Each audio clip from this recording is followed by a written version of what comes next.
Hello there, and welcome to Maximum Plunge MTG. My name is Nathan, and I got a box here that we're going to open up and see what the packs look like. So thanks for watching my video, and here we go. Here.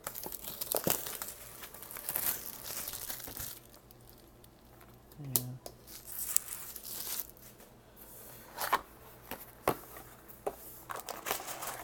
Alright, pack 1. Let's see what these packs look like. Let's go through the commons a little bit. I'll fan through them, and you can see what they are. And we got a Wild Growth Walker, an Imperial Lancer, an Imperial Aerosaur, fancy, and Burning Sun's Avatar, rare number 1. Not a bad card. Not sure if it'll see play in anything but limited, but, you know, seems pretty good if you can get to the 6 mana. Alright.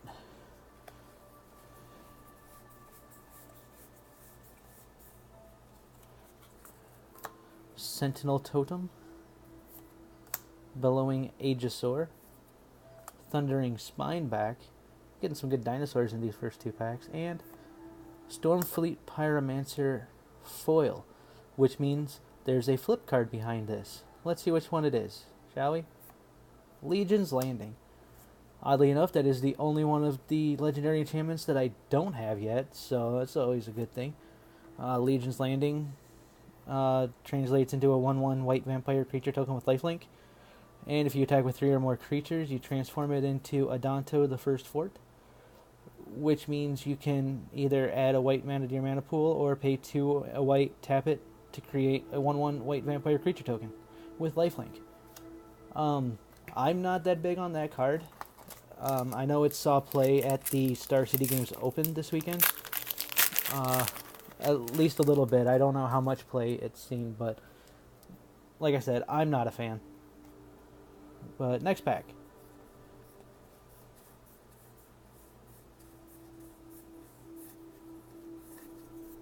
Alright.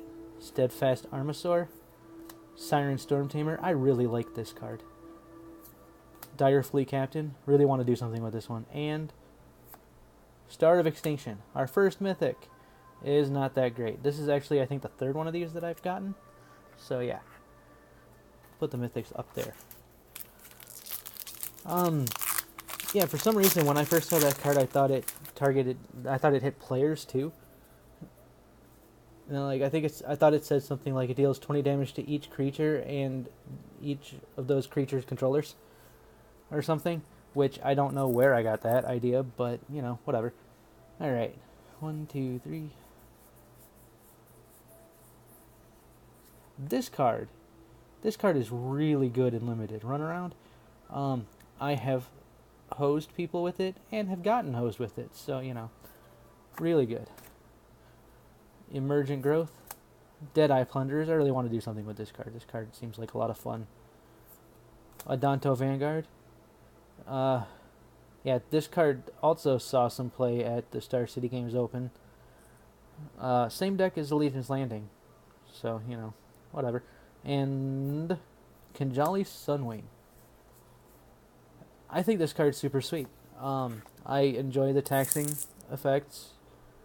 Making your creature or your opponent's creatures enter the battlefield tapped is good in most matchups. It's really good in the Ramanop Red matchup. So that's a non-zero threat in this format. Alright.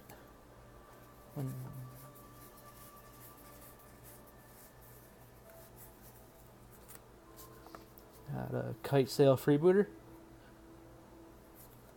Bishop of the Bloodstained, an Air Elemental, which I was really surprised to see them reprint this, but I mean, it's good. A 4/4 flyer for 5 is definitely a good rate. And we've got an Admiral Beckett Brass, second mythic of the box. First one of her that I've pulled so far. I think she's sweet. I think I think the lady here could command quite a few EDH decks. Especially since Pirate has been a supported type. I mean, not as much as now, but there are a lot of pirates.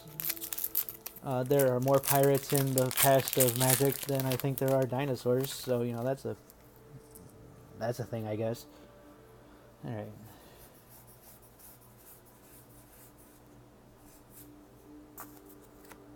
Lookout's Dispersal, Otepic Huntmaster, Walk the Plank.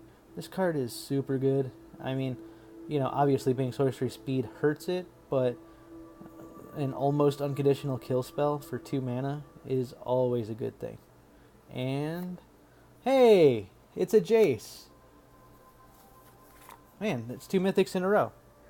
2 blue mythics in a row. That's rather interesting.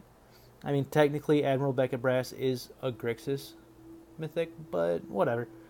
So you know, Jace, 3 mana for a 3 loyalty planeswalker. I'm not sure how much he'll see play.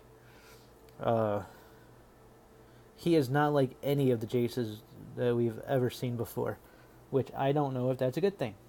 This is more of the illusionist Jace instead of the mind mage like the rest of his cards have been.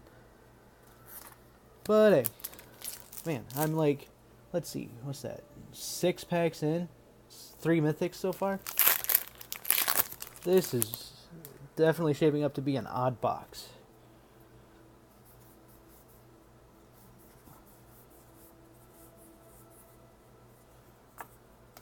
Rigging Runner seems pretty decent. Chart a Course, not a bad card. Can Archer definitely is a lot better than I thought it would be. And then we've got Kopala, Warden of Waves. Legendary merfolk is what I meant to say. I think he's awesome. I don't know if he replaces Kira in the modern merfolk deck. I don't know if you want to play both. But if there's a standard merfolk deck, I don't think there is right now. But when Rivals of Ixalan comes out, there very well could be. Alright, I'm pretty sure we have a foil back here. It's a Sailor of Means. You don't go there. Foil common. As most foils are going to be. It's not very often you get a foil mythic. I mean, hopefully we do in this box, but you know, it's not very often.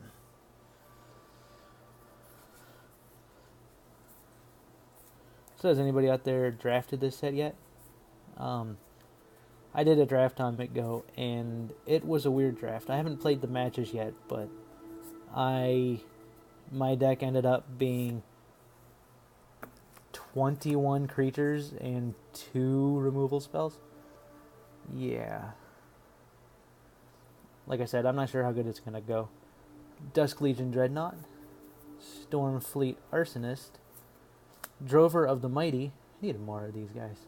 And another mythic, another planeswalker, a Huatli, which I think she's sweet. Had 5 mana though in the dinosaur deck. I'm honestly not sure if she fits in the dinosaur deck, if you get me. Especially as a 5 mana planeswalker, because honestly, unless you're straight red-white dinosaurs, which I don't know why you would be, missing out on such sweetness as, you know, Regisaur Alpha and Carnage Tyrant and Ripjaw Raptor, I think that a planeswalker for 5 mana that would be better in that deck is Samut the Tested. Giving your creatures double strike seems a lot better than gaining life, to me anyway. But I could be totally wrong, and this is why I'm not on the Pro Tour. All right.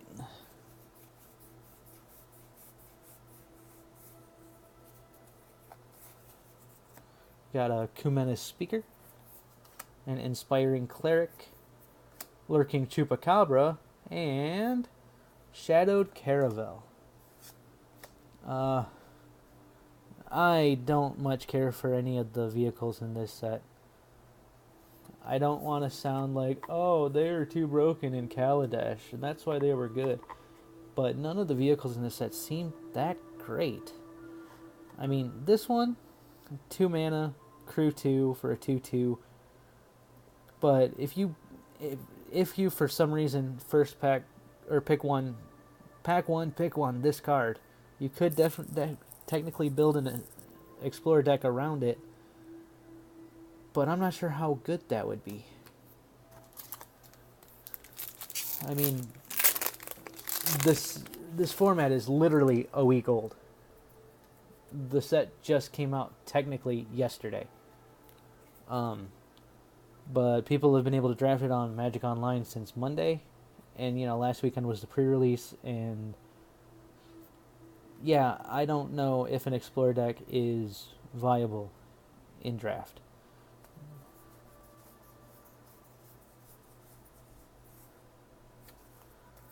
We get a Vine Shaper Mystic, which seems really sweet, actually. Imperial Lancer, which seems pretty lame. Merfolk Branchwalker, which I know for a fact is really good. I played it in one of my pre-release flights. And Hostage Taker. This card is awesome. I've seen it played a couple of times.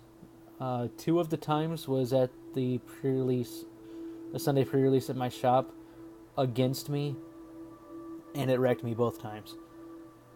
I ended up going 2-3 on Sunday, and 2 of my 3 losses was to this card. It wasn't very good.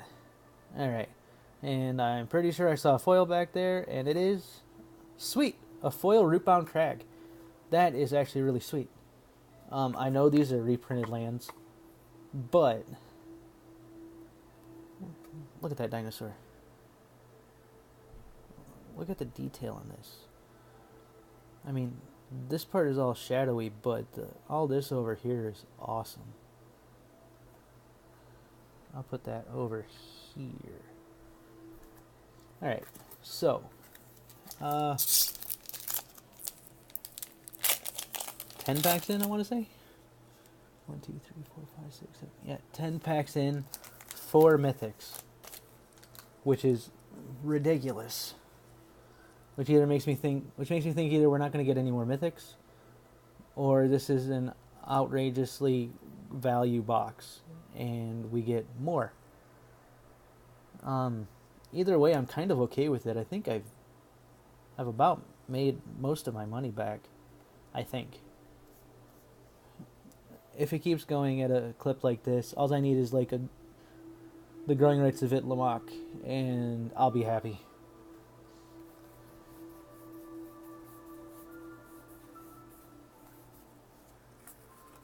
We get a Lightning Rig Crew, Sheltering Light, an Emissary of Sunrise, which seems...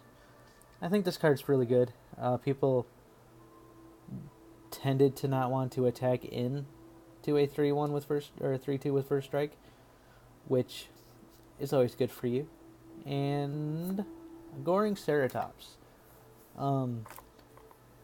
Not much to say about this. It's a 7-mana double striking 3/3 that comes in the Huatli Planeswalker deck. So if you really want one, can't find a single, and feel like spending $15, go get the Huatli Planeswalker deck, and you'll get one of those. And a Burning Suns avatar. And the Huatli, which, if you want to build a Dinosaur EDH deck, is really sweet.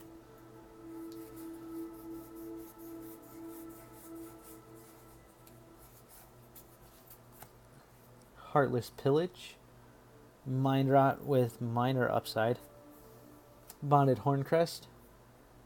Gotta love undercosted creatures with downsides, right? Ixalan's Binding. This card is awesome. 4 mana for an O-Ring that exiles any non-land permanent an opponent controls. And then they can't cast it, or they can't cast spells with the same name. Not, I mean, it's obviously good and limited because it's removal. But I think this will really shine in constructed formats that aren't singleton, like Commander. Alright, and Captain Lannery Storm. I think she's awesome. 2/2 with haste for 3 mana. Creates a treasure every time she attacks. Yeah, I think she fits pretty well into Ramanap Red. Especially because she gives you more mana that you can use to cast red stuff, I guess. I don't know.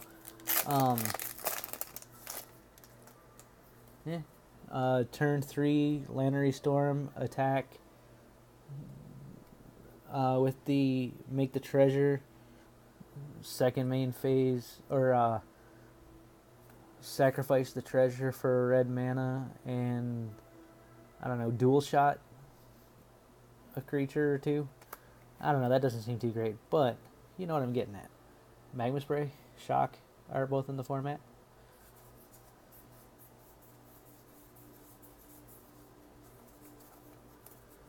Alright. Sheltering Light. Favorable Winds. Raging Swordtooth. A 5/5 for 5 with Trample is awesome. And then dealing 1 damage to each other creature. I mean, you could, if your opponent has an army of 1/1s, or X1s, it'll definitely mow those down. And then it triggers all your enraged creatures, which could be awesome. And the rare is a Glacial Fortress. With a forest and a vampire token. So yeah, what is there to say about Glacial Fortress? It's the rare reprint dual land cycle. Yay! I mean, they're good. I'm not going to say they're not good. I think they're especially good in this format because we have the Amonkhet cycle lands with the types. So you could, so say you can turn 1 Fetid Pools, turn 2 untap and play a Drowned Catacomb untapped, and then cast whatever you need for 2 mana.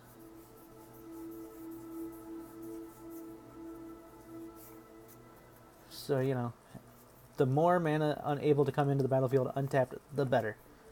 Especially if you're playing like aggro or control. So, Grim Captain's Call. Elaborate Fire Cannon, which I think this card is just hot garbage. 2 mana to cast it, and then 4 mana and tap it to deal 2 damage to a creature or player. 4 mana and tap it to shock something. And then you have to discard a card to get it to untap. So, yeah, this card is just terrible. Glorifier of Dusk. I've heard it called the Build Your Own Sarah Angel. It's a 4/4 flyer for 3 white. You can pay 2 life to give it flying and 2 life to give it vigilance. And when you do that, it's a Sarah Angel. So, yeah. You can do that. Or, Sarah Angel is actually in Standard. So, you can play this in Draft. I wouldn't play it in Standard. Not when you have an actual Sarah Angel. Alright. And in the rare, Arguel's Bloodfast. I like this card. I really like this card. Paying life to draw a card. 2 life is kind of steep, but if you get low enough, you can start sacking your creatures to gain life. I'm not sure. Like, I run this in a deck of mine. I've played it. I've seen it like twice. I only have 2 copies in my deck because I'm not sure. It's a blue-black control deck. There's like literally 8 creatures in it, and so the second ability isn't relevant. But I still think it's a good card.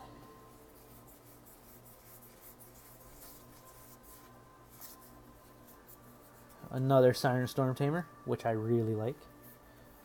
A Bright Reprisal, which isn't actually bad. 5 mana to destroy an attacking creature and draw a card. And then that artwork. Yeah. A Deadeye Quartermaster. In this limited format, I think it's kind of suck. I mean, 4 mana for a 2/2 is not good. And there's not that much equipment or vehicles in this set that you'd want to go get. I mean, there's the Conqueror's Galleon, but that's rare. And yeah. Yeah. I don't think there is any piece of equipment that's not a rare that I would want to go get. Or that I would even play. I mean, Prying Blade's not bad. If I was in a dedicated pirate deck, I'd probably play at least one copy of Pirate's Cutlass, but I don't know. I mean, I guess that's a thing. Go play her, then go search up your Pirate Cutlass.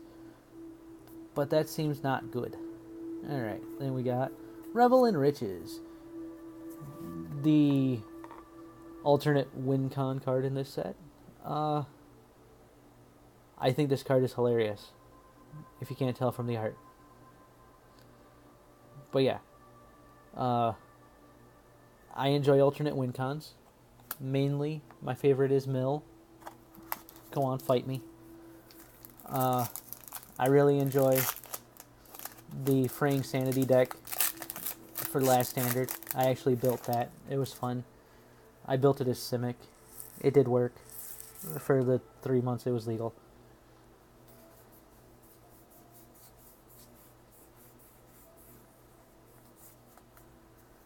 Alright. Makeshift Munitions. Savage Stomp. Fiery Cannonade. And Repeating Barrage. How much red can we fit into this pack? This card's good. This card's good in limited. I'm not sure about constructed formats, but being able to get it back from your graveyard is super relevant in some games. I have seen games where they Repeating Barrage away a blocker attack and then get it back with the raid trigger. Yeah, see, there's the Pirate's Cutlass. 3 mana equips for 2 to give a creature +2/+1 does not seem like good at all. Kite Sail Freebooter. Sleek Schooner. Sky Terror. This is a good dinosaur. I mean, most of them are, but this one I think is super good. A 2/2 for 2. I mean, it's, mana intensive, but a 2/2 for 2 with flying and menace. Just value. And then Herald of Secret Streams. I think this guy can see some play. While watching part of the SCG Open today, I saw people are still playing Black Green Constrictor. And I had the idea, well, what if we make it a Sultai Constrictor list? You could throw in Herald of Secret Streams. There's a couple of the what is it? I forget what it's called, but it's a green spell that puts a +1/+1 counter on target creature and a +1/+1 counter on target merfolk. That seems like it's a good fit for that deck. Especially if you play some merfolk. And hey, Herald of Secret Streams is a merfolk that makes your creatures with counters on them unblockable. Which, if you're doing things right in the Constrictor deck, all of your creatures have a +1, at least one +1/+1 counter on them. A Stormfleet Aerialist, a Marauding Looter, another Walk the Plank. That's the second one of this box, and Old Growth Dryads. One of the worst cards in this set. Like, I honestly if you play this on turn 1, and let's say you're going first, you drop this turn 1, and you give your opponent a land on their turn 0. And then they can, next turn, on their turn 1, play a 2-drop. That there's a lot of 2-drops that can take this out. Like, you play this, and you ramp your opponent 1, and they play a Raptor Companion, which is a 3/1 for 1 and a white. Feels bad, man. I think Old Growth Dryads is one of the worst cards in this set. I can't think of a purpose for it. I mean, there could be a purpose for it outside of Limited. But yeah, I'm not seeing one. Favorable wins. Shapers of Nature. I really want to be able to play with this card in Limited. Hopefully, that happens soon. Drafting tomorrow at the shop, and we'll see what happens. But yeah, I don't know if I'd first pick one, but as long as I'm in at least one of those colors, preferably green, I would splash for this card, because this card is just ridiculous. And then we have a Raptor Hatchling, which is kind of hilarious, because either you can keep it up to block to make your 1/1, or you can just attack in with it every turn, because I've noticed a lot of your opponents aren't going to want to give you a 3/3 for 2 mana.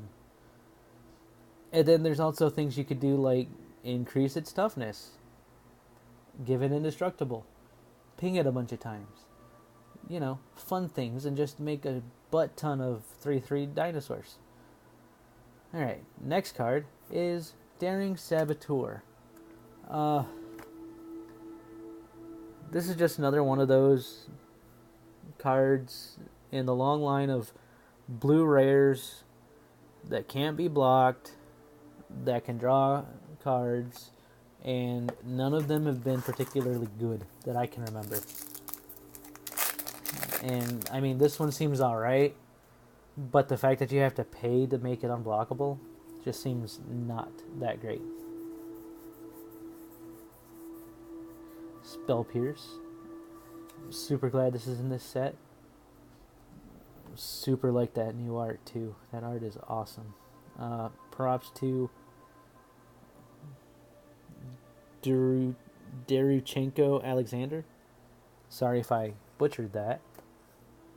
Alright, a Lookout's Dispersal, a Vicious Conquistador, which, this card's sweet. I always like all the cards that I've seen that make your opponent lose life for the attack. The last one I can really remember was from Theros block. Spiteful Return, I think it was called. One of the bestow creatures. Yeah, that card was super sweet, and it was a linchpin in my hyper-aggressive deck. Unclaimed Territory, first one of this we've seen. This card, I know, it's not Cavern of Souls. It's a poor man's Cavern of Souls. You know what, that doesn't really matter.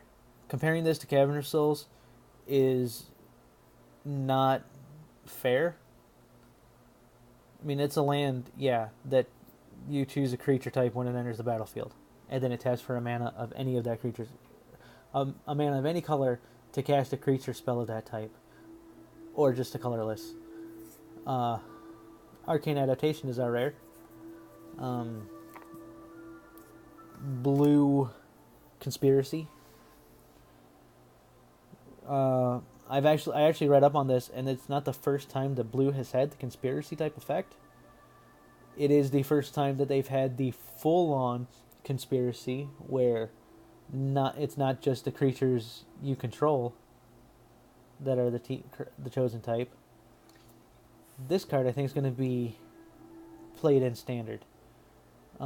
I've heard rumors of a Sphinx tribal deck playing Unesh, choosing Sphinx, and then you can play like all of the 2-drop artifact creatures for free. because they're Sphinxes, and Unesh reduces their cost by 2. And then you get to Factor Fiction on each one of them. Throw a Metallic Mimic in there, and it seems like fun.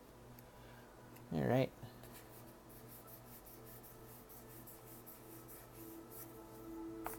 We get a Navigator's Ruin, Heartless Pillage, a Seeker's Squire, and Ripjaw Raptor. This card is awesome. Dinosaurs are awesome in general. Most of them are really, really good. Some of them are just alright. You know, like the aforementioned Raptor's Companion. This card is worthy of its $10 price tag. Enraged, draw a card? Just, yeah, sick. Alright, I'm pretty happy with how this box has turned out so far. Got a Jace, a Huatley, Ripjaw Raptor. Let's see. Growing Rites of Itlamok, Search for Escanta. I mean, obviously a Carnage Tyrant would be sweet. But, yeah.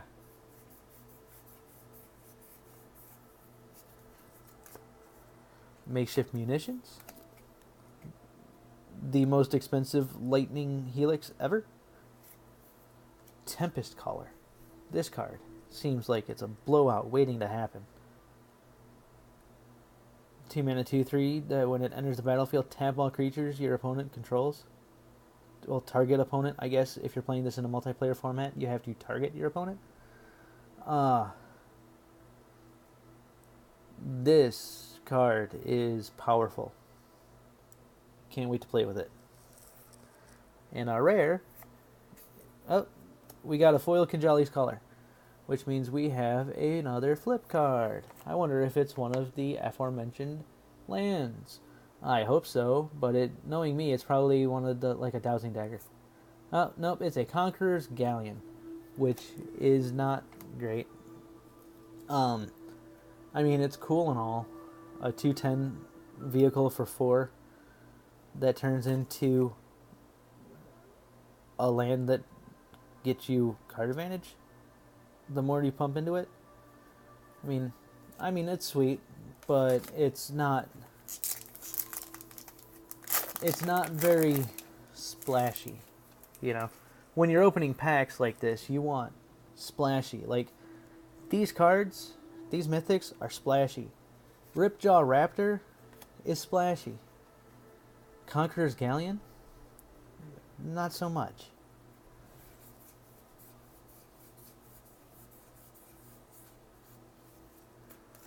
Alright. Raider's Wake, making me think that a discard deck is going to be viable in this format. Or, well, in an upcoming limited format. Sleek Schooner. Again, vehicles. Yeah. River Sneak. And Sanguine Sacrament. Pure life gain spells are generally not playable in limited. But, I mean, it's not terrible. And a shiny Siren Storm Tamer. That looks really awesome in foil. Alright, let's keep going. Looks like we got probably about a third of the box left. Man, it seems like I've been opening packs forever. Here, let's see. Yeah, a third of the box left, not counting this pack.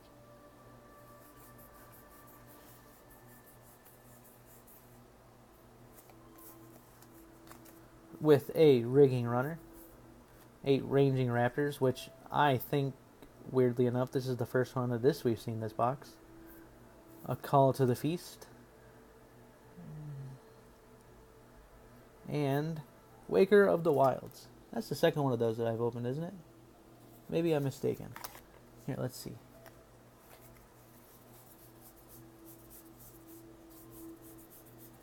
I am mistaken. Must have been a different opening that I did.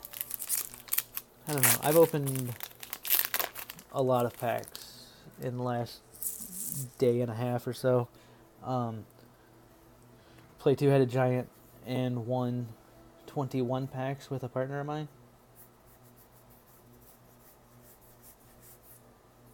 We went up at different times to get our prize packs, so my 11 packs were really good, and his 10 were really bad. Well, they weren't really bad, but there wasn't really any value in there. I got the value out of, I'm guessing it was a different box. But we got a Duskborn Sky Marcher, a Dire Fleet Captain, a Glorifier of Dusk, and Thaumatic Compass.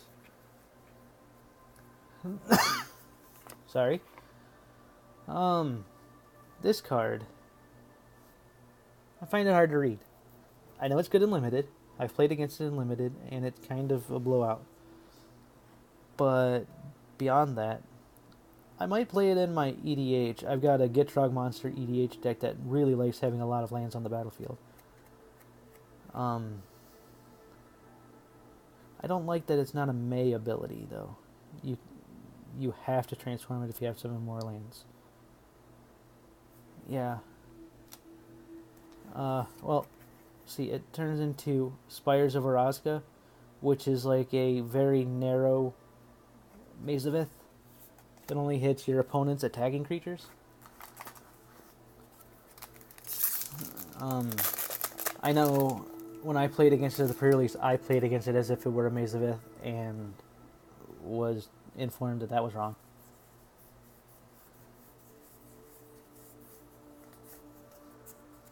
Another Duskborn Sky Marcher. A Snapping Sailback, which this card is awesome. A Lightning Strike. Hey, that is definitely the first one of those we've seen. Good to see it reprinted. Really want to see what it looks like in foil. And Blood Crazed Paladin. This is another one of those cards where I don't know what to think about it. I mean, it's good in response to a Wrath, but there's no Wrath in this format that kills your creatures. There's Settle the Wreckage that exiles them all, which won't trigger this because it's for each creature that died, and exiling is not dying. So yeah, I mean, attack aggressively, trade with a couple of their creatures, and maybe.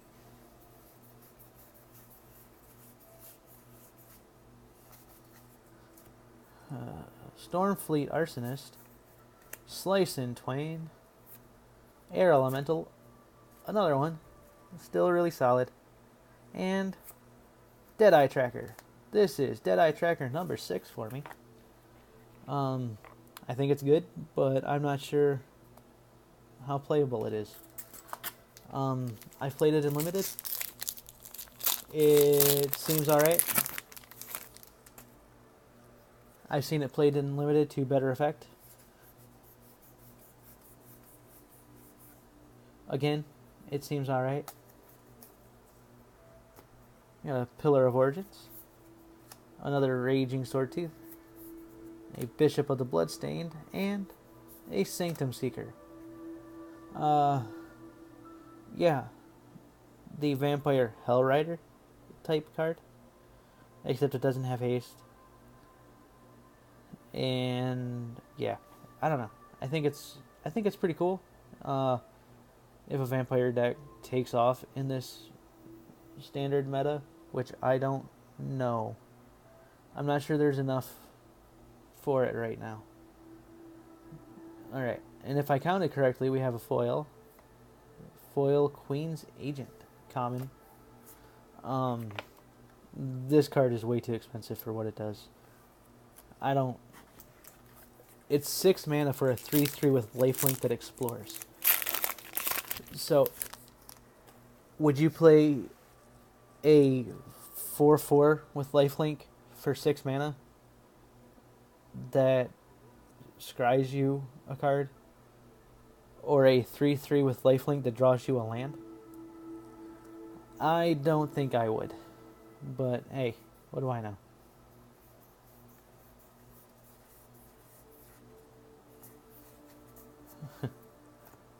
Belligerent Brontodon, or as I like to call him, Duranosaur. Another Slice in Twain. Man, this is not the uncommon that we want to get more than 2 of. Charging Monster Sword. This card is awesome. Hey, you liked, what was that card? I don't remember. The Colossal Pete. You like Colossal Pete, right? 5/5 for 5 in green. Yeah? Well, what if we upped the stakes, gave it Trample and Haste, and made it the same mana cost, and shifted it to red? Yeah, seems like a good deal. Alright, and hey, a Drowned Catacomb. I actually needed another one of those. I apparently only have 2 for my standard deck, which I need 4. And this art is the best. In my opinion, I like this art a lot more than the previous art for Drowned Catacomb. Alright, if you're still watching, it's like 40 minutes into the video. Jesus Christ, I need to get better at this. But this is my first box opening for this channel, so we'll chalk it up to experience. Raider's Wake, another Lightning Strike, yay, a Sky Terror, and Sunbird's Invocation. Yeah, this card seems interesting. This seems like something that I'd actually play in Commander or something, but nothing serious. Not in any serious format. Alright, so, what did I say when we were at 10 packs in and 4 mythics? I mean, we still have, counting this, 6 more packs, so we have a chance for a 5th mythic.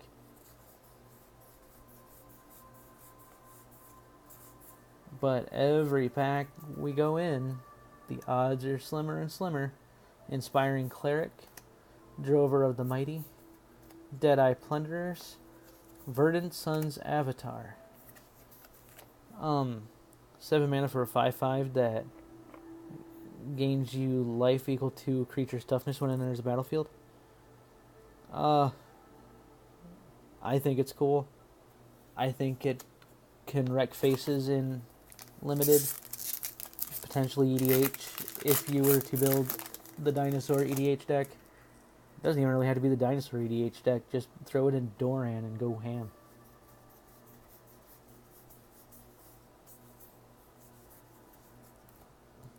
Rallying Roar, Perilous Voyage, Deathless Ancient, and a Regisaur Alpha. I was beginning to wonder if this card would show up.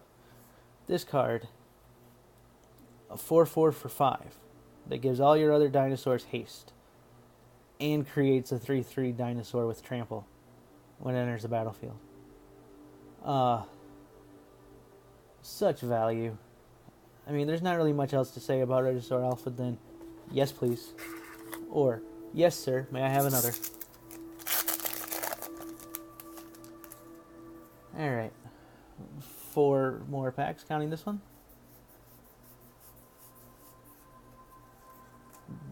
This one appears to have a foil in it.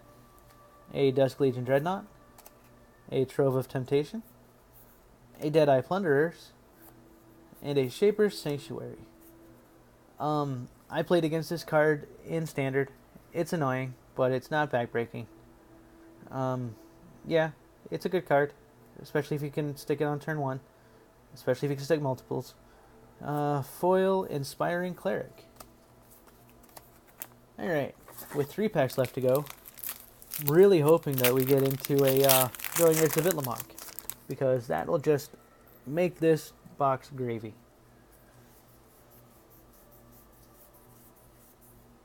Yeah. Yet another foil.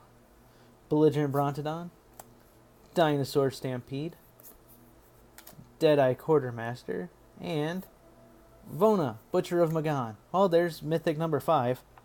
Not a particularly powerful... Well, I mean, it's a powerful card, but it's not a particularly pricey Mythic. I mean, it's good. Don't get me wrong. This is a really good card, but it's not the best. And another foil rare. Burning Sun's Avatar. So, yeah. 2 foil rares in this box, which, oddly enough, from what I've seen on YouTube, seems to be the norm. I don't think I've seen many people open less than 2 foil rares. I mean, hell, I think I've seen somebody open 2 foil rares and a foil mythic in a box. But, I don't know. Huh. Oh, that's interesting. It's got the story points on it. Alright. Oh yeah, I was hoping to grab a Vraska's Contempt out of this box.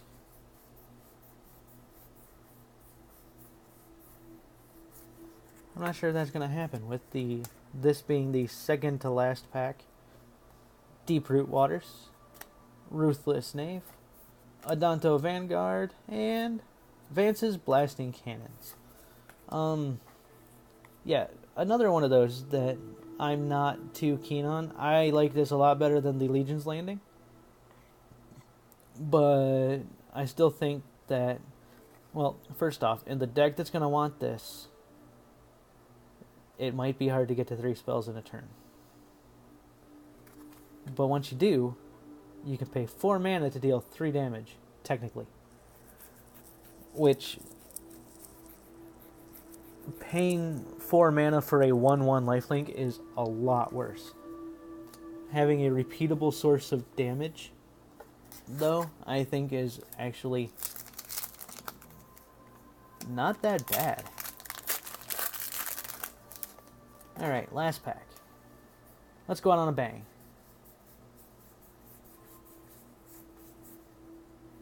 Oh, no foil in this one, so no foil mythic in this box, which, whatever. Oop, about to lose the stack. Alright, Verdant Rebirth, Bonded Horncrest, Ixalan's Binding, and Direfleet Ravager. But we did get a 6th mythic. 6th mythic. Which, I mean, okay. 6 mythics when, you know, it's 1 in 8, I believe. Let's see. It says on the pack. Oh no, it just has the premium card approximate. Let's see. Can you? Yeah. Premium card odds approximately 1 in 67 cards. But yeah, it's been said that for years that you have a 1 in 8 chance of pulling a mythic. Well, in a booster box, which is 36 packs, that's 4.5. You have a chance to pull 4.5. Or well, the odds are with you to pull 4.5 mythics out of your box.